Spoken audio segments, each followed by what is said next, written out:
প্রাতঃভ্রমণে বেরিয়ে জনসংযোগ কর্মসূচিতে অংশগ্রহণ করলেন তুফানগঞ্জ ২ নং পঞ্চায়েত সমিতির সভাপতি। প্রাতঃভ্রমণে বেরিয়ে জনসংযোগ করতে দেখা গেল তুফানগঞ্জ ২ নং পঞ্চায়েত সমিতির সভাপতি শীতল চন্দ্র দাসকে। শনিবার অর্থাৎ আজ সকাল ৬টা নাগাদ বারকোদালি ২ নম্বর গ্রাম পঞ্চায়েত এলাকায় প্রাতঃভ্রমণে গিয়ে সাধারণ মানুষের সঙ্গে কথা বলে তাদের অসুবিধার কথা শোনেন তিনি এবং ওই এলাকার পানীয় জল, আবাস যোজনার ঘর সহ একাধিক বিষয় তিনি সরজমিনে খতিয়ে দেখে জনসাধারণকে আশ্বাস দিয়ে আসেন দ্রুত সমস্যাগুলি সমাধান করার।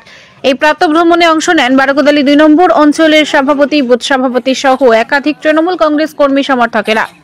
আজকের প্রাতঃভ্রমণে বেরিয়ে জনসংযোগ করে কি জানালেন পঞ্চায়েত সমিতির সভাপতি, শুনুন। এখানটায় আমি এসেছিলাম জনসংযোগ করতে। সেখানে কিছু কিছু মানুষের যেটা অভিযোগ সেটা হচ্ছে রাস্তাঘাটের বিশেষত রাস্তাঘাটের অভিযোগটা বেশি। তার সঙ্গে একটু পানীয় জলের একটু অবস্থা খারাপ, কিছু কিছু জায়গায় পানীয় জলের ব্যবস্থা নাই।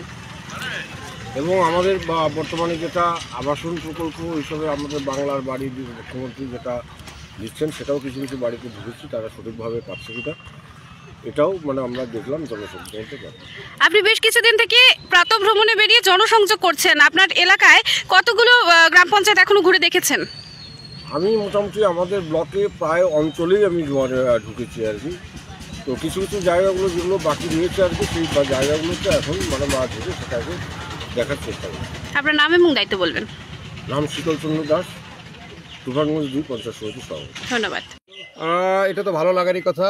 যাই হোক, আমি এত এলাকার যারা আমাদের সঙ্গে, আমি বারকোদালি ২ তৃণমূল কংগ্রেসের অঞ্চল সভাপতি আর পঞ্চায়েত সমিতির সভাপতি, উনি আমাদের সাথে এসছেন প্রাতঃভ্রমণের জন্য। এর আগেও এসেছিলেন বেগারখাতায়। উনি ওখানে এসে যা রাস্তাঘাটের যা পরিস্থিতি, বিগত দিনে প্রায় ১.৫ বছর যাবৎ আমাদের অঞ্চলটা হাতছাড়া ছিল, সেই অঞ্চলটা এখন আমাদের দখলে আছে। তখন থেকেই উনি এখানে করছেন কিছু কিছু কাজ। মানসাহিতে ৩.৫ কিলোমিটার রাস্তা করে দিয়েছেন। দেবগ্রামে গিয়ে সেখানেও উনি ২ কিলোমিটার রাস্তা করবেন বলে প্রতিশ্রুতি দিয়েছেন। সেই সঙ্গে আমাদের দাবি, এখানে বেগারখাতা, শাউরখাতা এবং ২২৫, ২৬ এবং ২৭ এই বুথের রাস্তাঘাটে একটা বেহাল দশা আছে। আমরা এত এলাকার যারা সুধীসজ্জার নাগরিক, পার্টির নেতৃত্ববৃন্দ, পঞ্চায়েত থেকে শুরু করে সকলের দাবি আমরা দাদাকে বলেছি। আমাদের যে পঞ্চায়েত সমিতির সভাপতি সম্মানীয় শীতল চন্দ্র দাস, দাদা ঘুরে দেখলেন এবং তিনি কথাও দিলেন। আমাদের কিছুটা হলেও প্রায় আমরা দেখলাম আমাদের ৫ কিলোমিটার রাস্তা খুবই সমস্যা। সেই কারণে দাদা কথা দিলেন যে উনি আগামী নির্বাচনের আগেই কিছুটা রাস্তা তিনি করে দেবেন আর কি। ২-৩ কিলোমিটার রাস্তা সেটা সিসি ব্লক করে তিনি করে দেবেন, এই আশ্বাস দিলেন। এইটার জন্য আমরা এখানকার মানুষ যারা তৃণমূল কংগ্রেস আমরা করি এবং যারা এখানকার এলাকার সুধীসজ্জার নাগরিক রয়েছেন, তাদের পক্ষ থেকে আমরা উদ্বেলিত এবং আবেগপ্রবণিত। আমরা দাদাকে বারকোদালি ২ অঞ্চল তৃণমূল কংগ্রেস কমিটির পক্ষ থেকে সেই জন্য সাধুবাদ, অভিনন্দন জানাচ্ছি। এবং সেই সঙ্গে দাদা যে কথা দিলেন তিনি কথা রাখেন। শীতল দাস আমাদের যে পঞ্চায়েত সমিতির সভাপতি সম্মানীয় দাদা, উনি কথা দিলে কথা রাখেন, দিদির মতোই আর কি। বাংলার মামাটি মানুষের সরকারের স্নেহ, আমাদের যেটা স্বনামধন্য মুখ্যমন্ত্রী, ওনার আদর্শেই আমাদের পার্টির যারা রয়েছেন, পঞ্চায়েত সমিতির সভাপতি থেকে শুরু করে জেলা পরিষদের সভাপতি, বিভিন্ন স্তরে যারা নেতৃত্ববৃন্দ রয়েছেন, জেলা সভাপতি আমাদের কথা দিয়েছিলেন আমাদের এই এলাকাটাকে একটু উনি ভালোভাবে দেখবেন, অন্যভাবে দেখবেন। কারণ বিগত দিন থেকে আমাদের এই আজ বিধানসভাটা এটা প্রায় ৩৪,০০০ ভোটে আমরা হারাছিলাম, কিন্তু গত লোকসভা নির্বাচনে আমাদের এখানে ৬,৫০০ ভোটে আমরা পিছিয়ে আছি।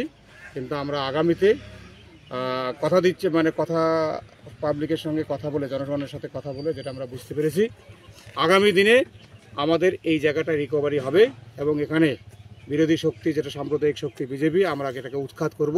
এই দৃঢ় প্রতিজ্ঞা নিয়ে আমরা সবাই এখন বেরিয়েছি যে যারা এলাকার উন্নয়নের জন্য, দিদির হাতকে মজবুত করার জন্য আমরা সবাই এখন এক হয়ে লড়াই করছি এবং উন্নয়নে সামিল হতে চাইছি। আজ কত কিলোমিটার রাস্তা আপনারা পরিক্রমা করলেন? আমরা প্রায় ৫.৫ কিলোমিটার রাস্তা পরিক্রমা করলাম। দাদার সঙ্গে কথা হয়েছে, উনি ২ থেকে ২.৫ কিলোমিটার রাস্তা আগামী দিনে সিসি ব্লক করে দেবেন। আপনার নাম এবং দায়িত্ব বলুন। আমার নাম সুভাষ চন্দ্র বর্মা, আমি বারকোদালি ২ তৃণমূল কংগ্রেস কমিটির অঞ্চল সভাপতি। ধন্যবাদ। আচ্ছা, আমাদেরকে ভালো লাগছে। আমাদের এত এলাকা ঘুরে উনি দেখলেন, রাস্তাঘাটের সম্পর্কে খোঁজখবর নিলেন এবং পানীয় জলের সম্পর্কে খোঁজখবর নিলেন এবং তার সঙ্গে মানুষের বাড়ি মানুষের দুর্দশার কথা শুনলেন, মানুষকে আশ্বস্ত করলেন। হ্যাঁ, এটাই ভালো লাগে। কি আশ্বাস দিলেন তিনি আপনার এলাকায় এসে? আমাদের এলাকায় এসে আশ্বাস দিলেন যে রাস্তাঘাট হবে, পানীয় জল আপনারা পেয়ে যাবেন। হ্যাঁ, আপনাদের যে লেট্রিন সেটা পেয়ে যাবেন। সেই সমস্ত মানে প্রোটোকল সাধারণ মানুষকে জানিয়ে দিলেন। আমাদের খুব ভালো লাগছে। আপনার নাম বলবেন এবং দায়িত্ব বলবেন। আমার নাম মানিকচন্দ্র বর্মন। দায়িত্ব? আমি 228 নম্বর বুথের বুথ সভাপতি। এই জায়গাটার নাম বলবেন। এই জায়গাটা হলো দেখার। ধন্যবাদ। ভালো লাগছে। কি কি জানালেন ওনাকে, আপনাদের সমস্যার কথা কি কি জানালেন? কি আমরা যে কষ্ট করি, জল মনে করো বন্যায় ডুবি বা কল নাই, পায়খানা নাই, এই যে ঘর ভাঙা, কষ্ট করি, এগুলো জন্য পাই, এইটাই আর কি, এইটির জন্য। হ্যাঁ না, উনি কি আশ্বাস দিলেন? হ্যাঁ, পঞ্চায়েত সমিতির সভাপতি কি আশ্বাস দিলেন? পঞ্চায়েত তো ভালো মানে